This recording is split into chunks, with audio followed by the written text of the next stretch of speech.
एक movie suggest करूं मैं आप लोगों को, द बिग शॉट। जब आप इस मूवी को अपने खाली समय में देखेंगे ना, आपको यह समझ आएगा 2008 के अंदर जो हाउसिंग बबल अमेरिका के अंदर बर्स्ट हुआ था, उसका ग्लोबल मार्केट पे क्या असर आया, कैसे कुछ लोगों ने गिरते हुए मार्केट से पैसा कमाया। अब आपको हो सकता है काफी कुछ सीखने को मिले इस मूवी से, पर इस मूवी का एक ऐसा डायलॉग है जो मैं भूल नहीं पाता। वो सिर्फ एक डायलॉग नहीं है, उससे काफ़ी कुछ समझ आता है मार्केट के बारे में, सिनेरियो के बारे में और इकोनॉमी के बारे में। इसमें ब्रैड पिट बोलते हैं, जब दो लोग नाच रहे होते हैं, कि हमने अपनी लाइफ टाइम की डील कर ली, मतलब गिरते हुए मार्केट से पैसा कमाना था। तो यहाँ पर ब्रैड पिट बोलते हैं, एक बार आप सुनिए फिर मैं आपको बताऊंगा उन्होंने क्या बोला। You have any idea what you just did? Come on, we just made the deal of our lifetimes. We should celebrate. You just bet against the American economy. Fuck yeah, we did. Yeah. Fuck yeah. Which means, if we're right, people lose homes, people lose jobs, people lose retirement savings, people lose pensions. You know what I hate about fucking banking? It reduces people to numbers. Here's a number: every 1% unemployment goes up, 40,000 people die. Did you know that? No. Did you know that? No, I didn't know that. तो Brad Pitt ने यहां पर बोला कि अगर 1% unemployment बढ़ती है तो 40,000 लोग मरते हैं, लोग अपनी पेंशन लूज करते हैं, लोगों का पैसा बर्बाद हो जाता है। तो आपने अगर गिरते हुए मार्केट के हिसाब से पैसा कमाना है तो डिपेंड करता है शॉर्ट टर्म लॉन्ग टर्म, बहुत सारे सिनेरियो हैं, पर मार्केट का गिरना लोगों के लिए अच्छा नहीं है। ये समझ आ गया होगा आपको कि अगर मार्केट बूम करती है एवरीथिंग फ्लरिश, बट अगर मार्केट गिरती है तो लोग अपनी सेविंग्स लूज करते हैं। और अनएम्प्लॉयमेंट, अगर मैं इंडिया की बात करूं तो लगातार बढ़ती जा रही है। 2008 के बाद ना सिर्फ यूएस में, पूरे इंटायर वर्ल्ड के अंदर सुसाइड केसेस बढ़ गए थे। अगर हम यहाँ पर मेन की बात करें ना, तो जो मेन होते हैं, मेल्स होते हैं, यहाँ पर प्रॉब्लम क्या है, अगर कोई फाइनेंशियल क्राइसिस आ जाती है तो मेल प्रेशर झेल नहीं पाते, वो बदनामी, वो शेम झेल नहीं पाते, पैसा बर्बाद हो गया, ये बहुत बड़ी बात होती है। तो पहली बात तो मैं बिल्कुल नहीं चाहता कि लोगों का पैसा बर्बाद हो, बट बात क्या है कि मार्केट आज की डेट में बहुत ज़्यादा वॉलेटाइल है। आप देख रहे हो एक दिन मार्केट धड़ाम से गिर जाती है, एक दिन रैली गिर जाती है। मार्केट में चल क्या रहा है अल्टीमेटली आपको समझना होगा। और यहाँ पर क्योंकि जो कॉन्सेप्ट्स हैं ये बहुत इंपॉर्टेंट है, इसलिए मैं आपको समझाने की कोशिश करूँगा। इनफैक्ट अभी मैं एक इकोनॉमिक टाइम्स के अंदर एक आर्टिकल पढ़ रहा था जिसमें लिखा था कि अगर हम इंडिया की बात करें तो इन्फ्लेशन ने 8 सालों का रिकॉर्ड तोड़ दिया है। 8 सालों का रिकॉर्ड तोड़ दिया, इन्फ्लेशन लगातार बढ़ता जा रहा है। अच्छा, इन्फ्लेशन मतलब महंगाई। क्यों बढ़ रही है महंगाई? इसका एक बहुत बड़ा रीजन होता है कि जो गवर्नमेंट होती है वो लगातार नोट प्रिंट करती है। अब गवर्नमेंट नोट तो प्रिंट करेगी, करेंसी प्रिंट करेगी, वो मानेगी नहीं। और मैं आपको एक बात बताऊं, आज फेड जो मर्जी बोले कि हम इन्फ्लेशन को नीचे लाने की कोशिश करेंगे, आरबीआई भी एक्शन लेगी, बहुत कुछ होगा, रेपो रेट्स बढ़ाए जा रहे हैं, बहुत सारी चीज़ें चल रही है, मार्केट पे उसका असर आ रहा है। बट आप लोगों की अंडरस्टैंडिंग के लिए एक चीज़ मैं आपको बता रहा हूँ, किसी का बाप इन्फ्लेशन को नहीं रोक सकता। इन्फ्लेशन तो बढ़ेगा, महंगाई बढ़ेगी, और महंगाई लगातार बढ़ती आई है और आगे भी बढ़ेगी। इसका मतलब क्या होता है? आज आप अपनी एक ड्रीम कार सोचते हो कि भाई ये मैं गाड़ी लूँगा, एग्जाम्पल के लिए वो 10 लाख रुपए की है। अब आप उसके लिए पैसा जोड़ना शुरू करते हो, आज आप पैसा जोड़ते हो, आपको 5 साल लग जाते हैं उस गाड़ी के लिए पैसा जोड़ने के लिए। बट आप 5 साल के बाद अगर शोरूम में जाओगे और कहोगे फाइनली मैंने 10 लाख रुपए जोड़ लिए हैं, ये पकड़ो 10 लाख रुपए, मुझे वो गाड़ी दे दो, तो वो शोरूम वाला पता है क्या बोलेगा? भाई 10 लाख का रेट तो 5 साल पहले था, अब तो ये गाड़ी 15 लाख की हो गई, आप 5 लाख और जोड़ कर आओ। अब इसे क्या बोलते हैं? ये इन्फ्लेशन ही तो है। आज की रेट में आप खाने की बात करो, आप पहनने की बात करो, आप मोबाइल फ़ोन की बात करो, आप ऑटोमोबाइल की बात करो, हर चीज़ महंगी हो गई है एंड आने वाले टाइम पे भी महंगी होती चली जाएगी। इसका एक और मतलब होता है कि आज आपके अकाउंट में जो पैसा पड़ा है वो हर हफ्ते के हिसाब से लगातार कम होता जा रहा है। पैसा कम होता जा रहा है क्योंकि गवर्नमेंट प्रिंट करती जा रही है नोट, इन्फ्लेशन बढ़ता जा रहा है। और सिर्फ गवर्नमेंट प्रिंट नहीं कर रही, इसमें बहुत सारे और भी फैक्टर्स होते हैं। तो एक फैक्टर नहीं है, बहुत सारे फैक्टर्स हैं। पेट्रोल के प्राइसेस बढ़ रहे हैं, उससे इंडस्ट्रीज़ की कॉस्ट बढ़ जाती है, ट्रांसपोर्टेशन की कॉस्ट बढ़ जाती है, उससे भी इकॉनमी पे फ़र्क पड़ता है, हर चीज़ का रेट बढ़ जाता है। आप देखो, अगर इंडिया से बाहर पैसा ज़्यादा जाएगा तो उससे हमारा रुपये की वैल्यू कम हो जाएगी, इससे भी फ़र्क पड़ता है। तो बहुत सारे फैक्टर्स हैं, बट वो सारे फैक्टर्स एक चीज़ है, कुछ भी हो जाए इन्फ्लेशन कम नहीं होगा। आपको ये समझना है भैया, ये तो सच्चाई है। इसे आप जितनी जल्दी मान लें, समझ लें कि भैया कोई गवर्नमेंट, कोई आपको आके कोई भी पॉलिटिशियन प्रॉमिस करने लग जाए मैं महंगाई खत्म करूंगा, मैंने बोला किसी का बाप नहीं कर सकता, ये होगी ही नहीं कम। तो आपको कुछ और करना पड़ेगा, इससे समझते हैं। पहली चीज तो ये है कि आप अगर सेविंग करके सोच रहे हैं कि भैया आप इन्फ्लेशन को बीट कर देंगे, आप नहीं कर पाएंगे। क्यों? बैंक अकाउंट में जो भी आपको रेट ऑफ इंटरेस्ट मिलता है वो हमेशा इन्फ्लेशन के परसेंटेज से कम होता है।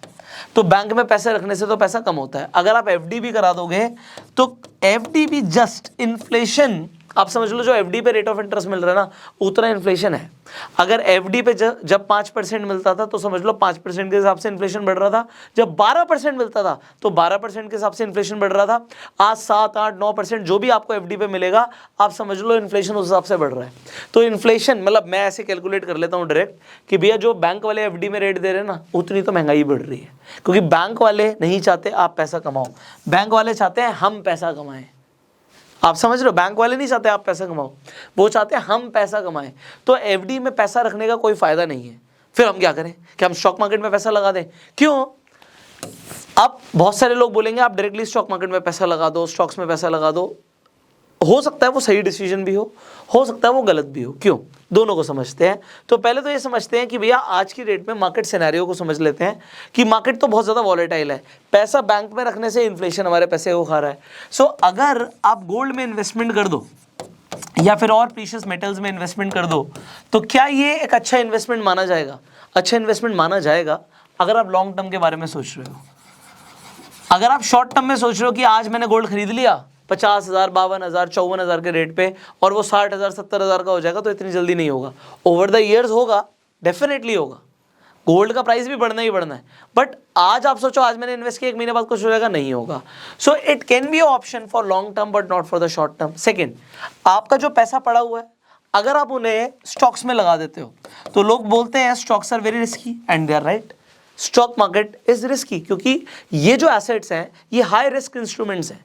और जब भी आप देखोगे रेपो रेट्स बढ़ाए जाएंगे, भी मार्केट थोड़ी सी करेक्ट हुई, इसका रीजन ये था कि अगर रेपो रेट्स बढ़ाए जाएंगे तो लोगों को हाई रिस्क वाले इंस्ट्रूमेंट से पैसा लगा के वो लो रिस्क इंस्ट्रूमेंट्स में पैसा लगा सकते हैं। तो स्टॉक मार्केट से जनरली पैसा बाहर निकलता है। बट क्योंकि महंगाई बढ़ेगी, स्टॉक्स भी एसेट्स हैं, इनका भी प्राइस बढ़ता है। तो आप अच्छी कंपनीज में फंडामेंटल एनालिसिस करके इन्वेस्ट कर सकते हो। बट आप ये बोलो मैंने आज पैसा डाला, अगले महीने ही कोई जादू हो जाए, तो फिर आप क्या करने लग जाओगे? आप अच्छे स्टॉक्स को छोड़कर आप पेनी स्टॉक्स की तरफ निकल जाओगे इन्वेस्टमेंट करने, और आप अपना नुकसान कर लोगे। क्योंकि अभी जो मार्केट है ना, ये पेनी स्टॉक्स को की तरफ तो देखने वाली है ही नहीं। और फंडामेंटल अगर आप इन्वेस्ट करना चाहते हो फंडामेंटल स्टॉक्स के अंदर जो अच्छी फंडामेंटल रखते हैं वैल्यूज, तो आपको क्या करना पड़ेगा? आपको वैल्यू इन्वेस्टिंग समझना पड़ेगा। अब फंडामेंटल एनालिसिस के लिए, वैल्यू इन्वेस्टिंग के लिए हमने एक पूरी प्लेलिस्ट बनाई हुई है, आप जाके देख सकते हो। अब सिनेरियो नंबर 3 आ जाता है कि अगर हमें इस वॉलेटाइल मार्केट में भी पैसा कमाना है तो क्या कर सकते हैं? आप ट्रेड करके भी पैसा कमा सकते हो। आप प्राइस एक्शन बेस्ड ट्रेडिंग कर सकते हो, क्योंकि मुझे ऐसा कुछ लगता है कि कुछ टाइम के लिए मार्केट रेंज बाउंड रहेगी। Range bound in the sense क्या है कि बहुत ही ज़्यादा निफ्टी नहीं बढ़ने वाला और बहुत ही ज़्यादा नहीं टूटने वाला। ऊपर नीचे तो हमेशा मार्केट चलती रहेगी। बट द थिंग इज कि आप सिंपल प्राइस एक्शन ट्रेडिंग करके, सपोर्ट रेजिस्टेंस बेस्ड ट्रेडिंग करके आप पैसा कमा सकते हो। और ट्रेडिंग की बहुत सारी स्ट्रैटेजीज हैं जो हमने सिखाई हुई हैं। आप चाहे तो अगेन आई बटन पे एक लिंक है, वो जाके देख सकते हैं। तो आप चाहे तो स्टॉक ट्रेडिंग कर सकते हैं। अब कुछ लोगों का सवाल होता है कि भैया 3:30 बजे मार्केट बंद हो गई, उसके बाद हम क्या करें? फिर हम ट्रेड नहीं कर सकते, तब तक तो हम ऑफिस में हैं। आप चाहे तो फॉरेक्स ट्रेडिंग भी कर सकते हैं।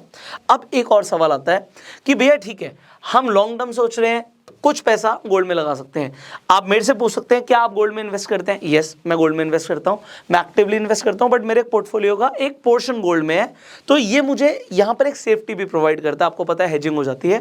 दूसरी चीज, मैं स्टॉक्स में रेगुलरली इन्वेस्ट करता हूं, बट यस मैं पेनी स्टॉक्स और गैम्बलिंग को अवॉइड करता हूं।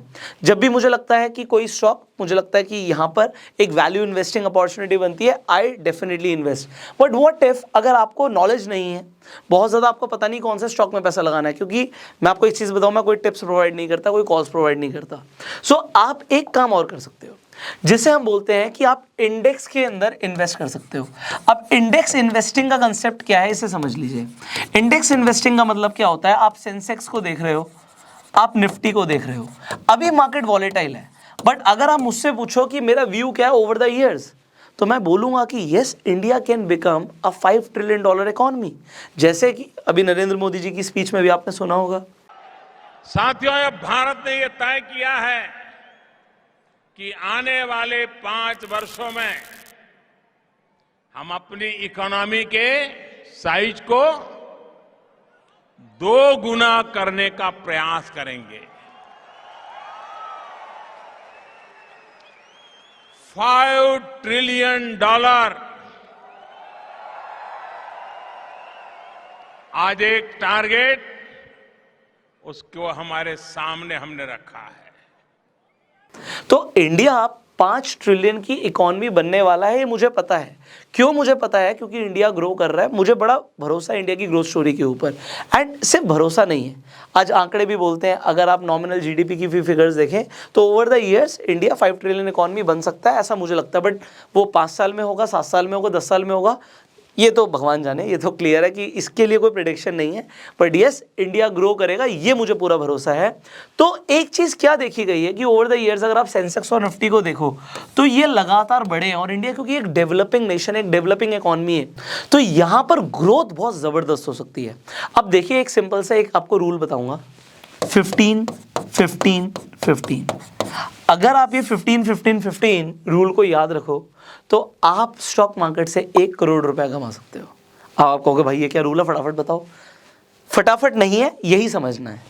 यहाँ पर कंसेप्ट क्या है कि अगर आप मार्केट में इंडेक्स इन्वेस्टिंग करते हो, आप नेट पे जाके SIP कैलकुलेटर लिख दीजिएगा, आपको खुद भी कैलकुलेशन आ जाएगी। जो मैं बोल रहा हूँ आपको प्रूव हो जाएगा कि ये फैक्ट्स हैं कि अगर आप 15,000 रुपया हर महीने इन्वेस्ट करें, चाहे मार्केट ऊपर जा रही है चाहे गिर रही है। होता क्या है, जब ऊपर जा रही होती है तो हमें लगता है बहुत ऊपर चली गई, जब गिर रही होती है हमें लगता है अरे पता नहीं अब कितनी गिरेगी, तो हम इन्वेस्ट करने से रुक जाते हैं। बट SIP जब आप करते हो, सिस्टमैटिक इन्वेस्टमेंट प्लानिंग, तो होता क्या, चाहे मार्केट ऊपर जा रही है नीचे जा रही है, आपको रुपी कॉस्ट एवरेजिंग मिल रही है। हर महीने पैसा आपका इन्वेस्ट होता जा रहा है, एंड ओवर द टाइम अगर मार्केट बढ़ेगी तो आपको उसका फायदा मिलेगा।